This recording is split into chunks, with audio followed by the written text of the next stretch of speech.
Its origin is from Genesis, before sin and to our first parents. The Sabbath originates from God, the Father, Son, and Holy Spirit. Genesis 2 verses 1 to 3 tells us that on the seventh day, God ended his work and he rested from all his work which he had made. And God blessed the seventh day and sanctified it, because that in it he had rested from all his work which God created and made. It was sanctified, which means it was put aside for holy use. So then, the fourth commandment given by God himself to Israelites directly was not to remind them of Egypt, where they were slaves, but to remind them of creation. John the Baptist says, "There is nothing that which was made without Christ. Everything was made by him." Exodus 20 verses 8 to 11 commands to remember the Sabbath day, to keep it holy.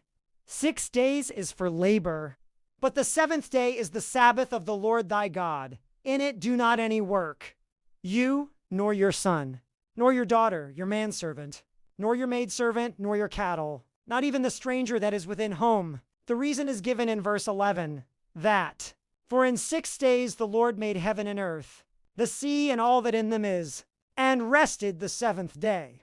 Wherefore the Lord blessed the Sabbath day, and hallowed it.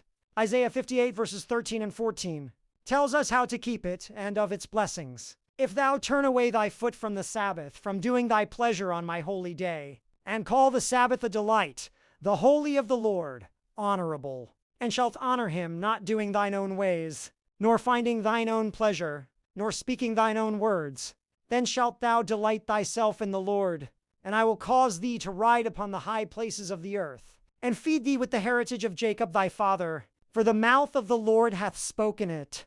Do not confuse the weekly Sabbath with the yearly Sabbaths that came, once in the month of Aviv, the fourth.